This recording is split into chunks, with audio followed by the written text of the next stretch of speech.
అందరికీ నమస్కారం. ఈరోజు భగవద్గీత అష్టమోధ్యాయంలోని 11, 12, 13 శ్లోకాల గురించి తెలుసుకుందాం. శ్రీకృష్ణ పరబ్రహ్మణే నమః.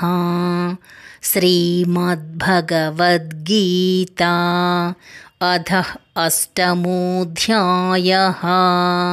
అక్షరబ్రహ్మయోగః. శ్రీభగవానువాచ. యదక్షరం వేదవిదో వదంతి విశంతి యద్యతయో వీతరాగాః.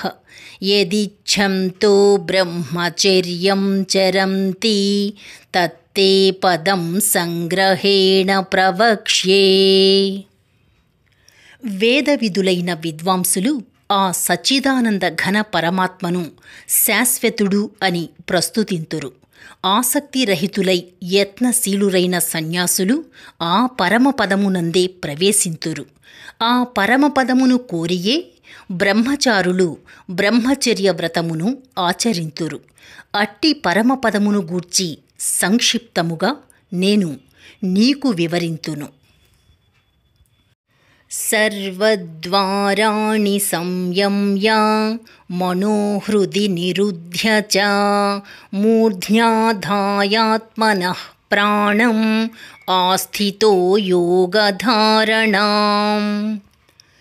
ఓమిత్యేకాక్షరం బ్రహ్మ వ్యాహరన్ మామనుస్మరన్ యః ప్రయాతి త్యజన్ దేహం స యాతి పరమాం గతిం. సర్వేంద్రియములను నిగ్రహించి మనస్సును హృదయమునందే స్థిరముగా నిలిపి అట్లు వశమైన మనస్సు ద్వారా ప్రాణములను మూర్ధస్థానమునందు స్థిరమునర్చి పరమాత్మ ధ్యానమునందే నిమగ్నుడై అక్షర బ్రహ్మస్వరూపమైన ఓంకారమును ఉచ్చరించుచు ఆ ఓంకారమునకు అర్ధస్వరూపుడను నిర్గుణ బ్రహ్మను అయిన నన్ను చింతించుచు దేహత్యాగమునర్చువాడు పరమగతిని పొందును. రేపు 14, 15 శ్లోకాల గురించి తెలుసుకుందాం.